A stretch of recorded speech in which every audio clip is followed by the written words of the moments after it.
আসসালামু আলাইকুম। নিত্য নতুন আপডেট নিউজ নিয়ে আপনাদের সামনে। যদি চ্যানেলে নতুন হন সাবস্ক্রাইব করে পাশে থাকেন, আর পাশে থাকা ভিডিও স্ক্রিনে এই নিউজটা সম্পূর্ণ না কেটে দেখেন। দেখে আসি ভিডিও স্ক্রিন থেকে।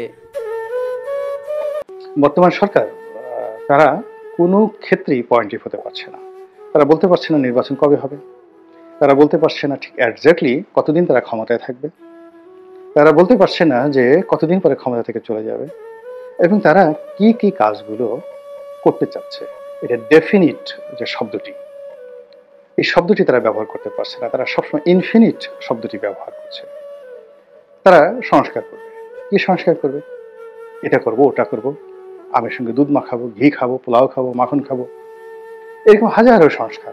এই তারা রাস্তা সংস্কার করবে, বনভূমি সংস্কার করবে, সেন্ট মার্টিন সংস্কার করবে, সংবিধান সংস্কার করবে, তারপরে সেটা আইনের সংস্কার করবে, নির্বাচন সংস্কার করবে, এরকম হাজার, মানে কেবলই মাত্র তাদের যে অধিক্ষেত্র, কর্মক্ষেত্র, তারা এলোমেলোভাবে বাড়িয়ে চলছে। ডক্টর মোহাম্মদ ইউনূসের নেতৃত্বাধীন যে অন্তর্বর্তীকালীন সরকার, স্বস্তিতে নেই। আমরা এই সরকারকে দেখতে পাচ্ছি গন্তব্যহীন। যখনই মানুষ দেখে যে তার যাওয়ার জায়গা নেই, পালাবার কোনো রাস্তা নেই, ভাগবার বা ভেগে যাওয়ার সমস্ত পথ রুদ্ধ হয়ে গেছে, তখন এসে ছলচাতুরি করে, ছলাকলা করে এবং হাল ছেড়ে দেয়। আবার সেটা সে কোথাও সে জায়গা না। শেখ হাসিনার জন্য কিন্তু এই অবস্থাটি হয়েছিল। সে 2014 সালের পর থেকে সে বুঝেছিল যে তার ট্রাফিকটা ওয়ান ওয়ে হয়ে গেছে। ফলে একেবারে শেষ সময় পর্যন্ত সে যে ফ্যাসিস্ট আচরণগুলো করেছে, এই আচরণগুলো করেছে তার মূল কারণ হলো তার পালানোর কোনো জায়গা ছিল না, সমাধানের কোনো পথ তিনি রাখেননি, নেগোসিয়েশনের কোনো পথ রাখেননি, এবং তাকে যে লোকজন বিশ্বাস করবে, ট্রাস্ট করবে, ভালোবাসবে, সেই ভালোবাসার জায়গাগুলো ধীরে ধীরে ধীরে ধীরে তিনি বন্ধ করে দিয়ে আসছিলেন। তো সেই দিক থেকে ডক্টর মোহাম্মদ ইউনূসের সরকার যখন আসলেন, তখন সবাই তাকে ভালোবেসেছে, সবাই তাকে বিশ্বাস করেছে, সবাই তাকে ব্ল্যাঙ্ক চেক দিয়েছে, অথরিটি দিয়েছে। আপনার কোনো সংবিধান দরকার নেই, কোনো আইন দরকার নেই, আপনি যেটা বলবেন সেটাই আইন, আপনি যেটা করবেন ওটাই সংবিধান।